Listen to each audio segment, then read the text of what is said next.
Hey everyone, thanks for the introduction. I'm Sarisht. I'm a third year PhD student at Duke.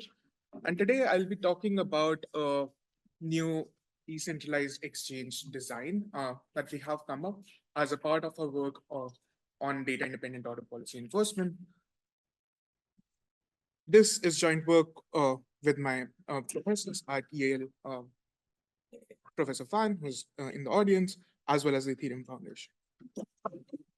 So how do exchanges work in real life is Alice, if she wants to exchange some currency, she goes to a bank and exchanges. However, these do not exist on blockchains. What instead exists is an exchange smart contract.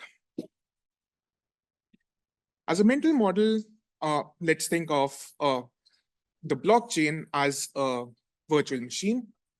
The smart contract would be a set of deployed library, and the transactions would be some sort of codes that would call these libraries that are available. An automated market maker is such a smart contract, and the one that I would be talking in this talk would be mostly about a constant product market maker, where the price is automatically determined on chain based upon how much quantity of assets are there in the reserve. So, as I mentioned, an automated market maker is where a price is determined by how much quantity is there in the smart contract. And the product of these quantities is kept invariant in constant product market makers. So as an example, if a trader wants to sell 100 units of A, it would be able to do that by by buying 98 units of B. And this would be all well and good, but there is a problem. When Alice wants to interact with this smart contract, she does not do so directly. There is a miner or a block proposer that comes in between, and this can be malicious. How can it be malicious? So remember the example where the trader was trying to sell 100 units of A for some units of B. What the block proposer can do is strategically insert a front-running and a back-running transaction to sandwich the victim transaction in such a way that now the user only receives 95 units of B. This way, the user made some loss of like 3 units, and adversary is able to gain profits without having to do anything. And the crux of the problem is ordering, where the user had this transaction and the block proposer could strategically order them. And there have been designs that try to enforce order policy, which are called blind order enforcement, in which the basic idea is that the user would encrypt the transaction and make it such that the adversary cannot see the transaction. And if it cannot see the transaction, then it cannot strategically order the transaction. So in that sense, the user would have to release this key after some time, and the transaction would be released. The problem in these designs, or one of the main properties that these designs do actually try to make, is that the user is ephemeral. After sending this transaction to the block proposer, it goes offline, it can go offline, and therefore cannot be relied upon to release the key in the end. And therefore, it escrows this key to a committee, which is a decentralized, which is like a multiple parties, and they receive some secret shares for the key. The problem over here is that this committee is not accountable for releasing the key. What it can do is instead release the key earlier than when they were supposed to, and the block proposer can now again strategically order the transactions. And this is where our design would come. The major assumption, as I mentioned by the previous work, is that the committee is trusted to keep this information hidden, and there is no accountability for them. However, we are dealing with financial games, and this means that we need to have an assumption of strategically rational players, where everyone is trying to optimize for profits and not just being assumed to be honest. So let's look back at this blind order enforcement and ask a question.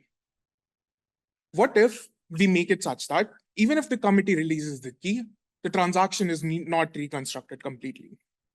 What if there is another set of information with some different party which is required to complete the transaction?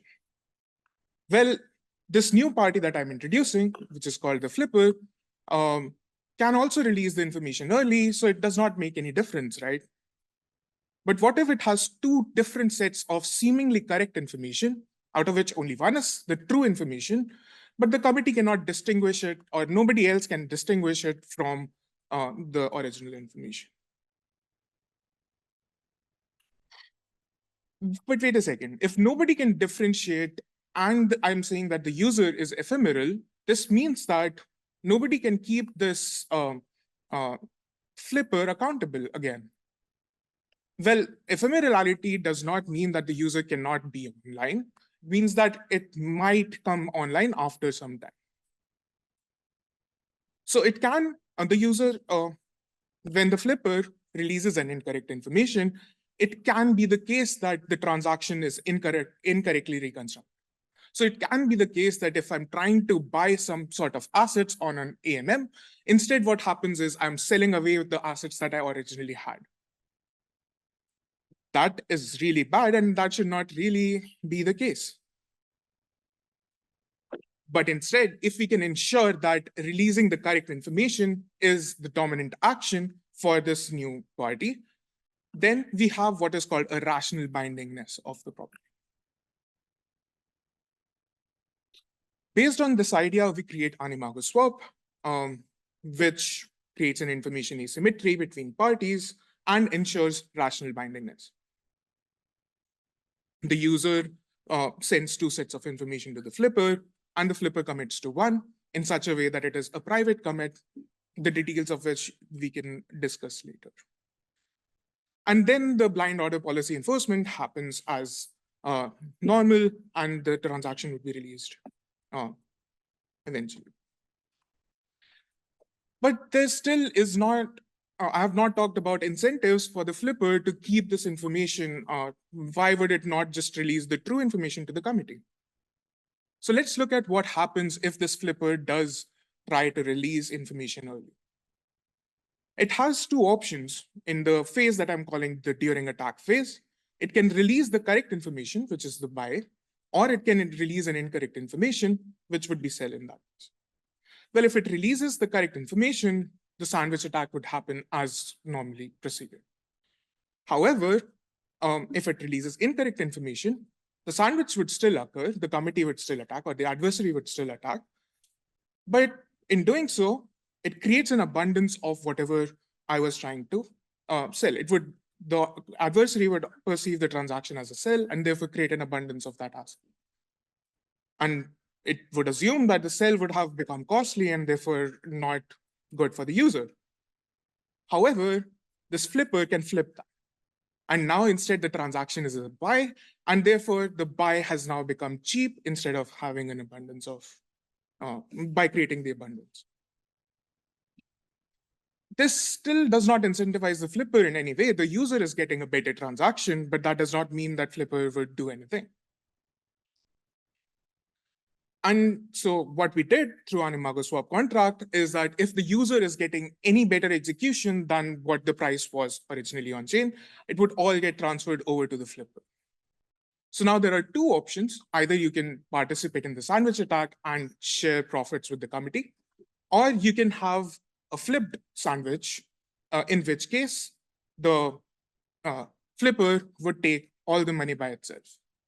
And through analysis, we show that all of this has an almost equal value in, like the flipper would be making almost as much as it was as the committee would make during the sandwich attack. And therefore, releasing the incorrect information during the attack becomes the dominant action. So as a summary for that, the committee is not stupid. It would not just accept that the flipper is always going to give it the false information. And it can potentially anticipate that that this flipper would lie to it. And therefore, as a mixed hash equilibrium, the flipper would only lie with a probability of half. And since the flipper is giving basically no information away to the committee, they can still do an attack, but randomized, and in expectation, they would lose money until about 7% of the trade. For context, all the trades on AMMs is within like 1 to 2% range, and therefore AnimaguSwap is secure. Lastly comes the correctness aspect of AnimaguSwap, where during the actual release, we want to ensure that the correct information release is a dominant action. And as I mentioned, there is a commitment scheme for which, if you want to discuss anything, you can come to me and we can discuss that. Overall, through AnimaguSwap, we created this information asymmetry between the flipper and the committee, and we ensured rational bindingness, which sort of solves sandwich attacks. With an overhead of only 1.3x the gas fee, we were able to design this AnimaguSwap contract, which was able to prevent us. And lastly, we can make this work even in presence, even when considering multiple games with repeated players. Usually the incentives would be aligned towards colluding, but through a clever scheme of anonymization of parties, we can ensure that the repeated games are not linked together. And therefore, it still works in that sense, that case as well. And with that, I would conclude. Thank you.